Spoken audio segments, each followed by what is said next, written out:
चोर दृष्टि से काम भाव से किसी को देखना, ऐसे न पढ़ना चाहिए, ऐसा न देखना चाहिए, ऐसा न सुनना चाहिए। बड़ा भाव पवित्र दिखा रहे, पैर भी जोड़ रहे, हाथ भी जोड़ रहे। ऐसा श्रृंगार करना जो कामोत्तेजक हो। 8 प्रकार के मैथुनों से ब्रह्मचारी को बचना चाहिए। इसके अलावा भी और बहुत से ऐसे साधन हैं जिनसे अपने ब्रह्मचर्य का नाश ना जानने के कारण वो कर बैठता है।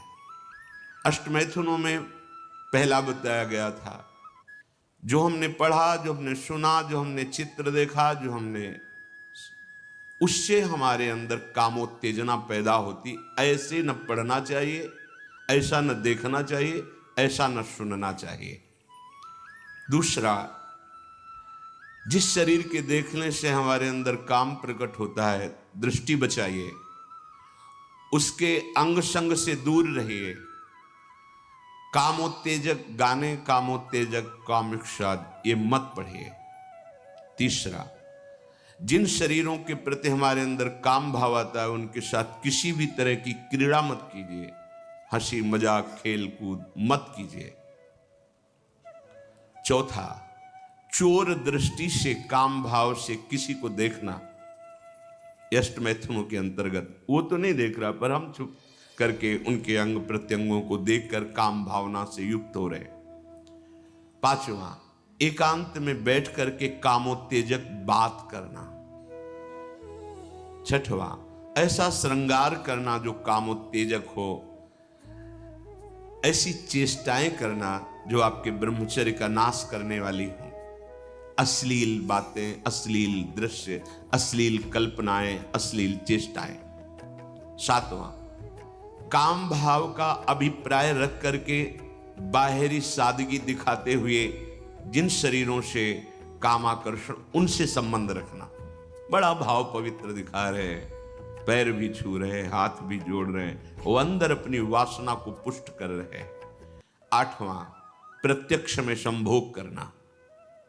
इन अष्ट मैथुनों से तो दूर ही रहना है।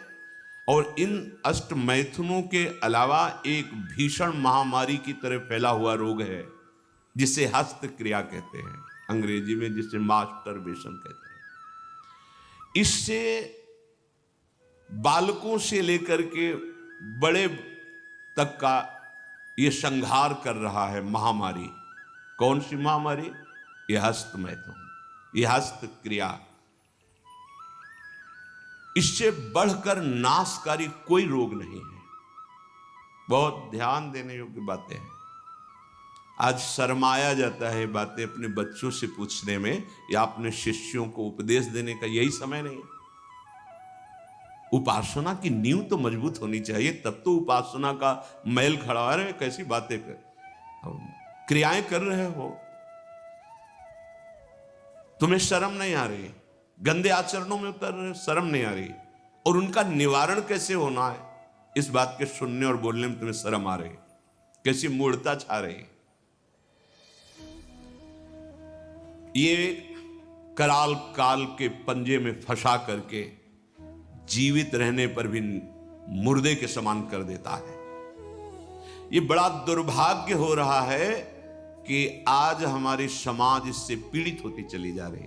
हितधाम में सायंकाल के समय कुछ समय चर्चा होती थी, तो जो पुराने हैं उनको याद होगा, 70-75 वर्ष के उन्होंने माइक में कहा था कि पूर्व बचपन की अभ्यास आज तक नहीं छूट पा रही, मुझे बचा लो।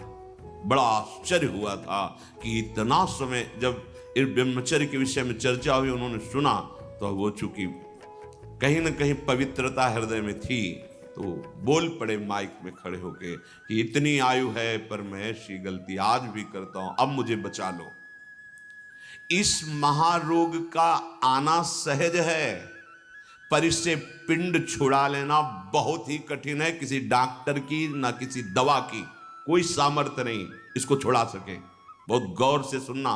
और प्रायः इसको बहुत हल्के में लेकर के अपने जीवन को नष्ट किया जा रहा है।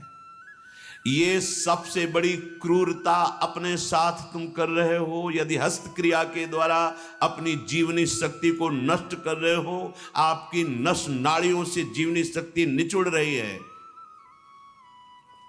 ये तुम्हारा नाश कर देगी। इस क्रिया से जितनी हानि उठानी पड़ती है वो हम वर्णन नहीं कर सकते।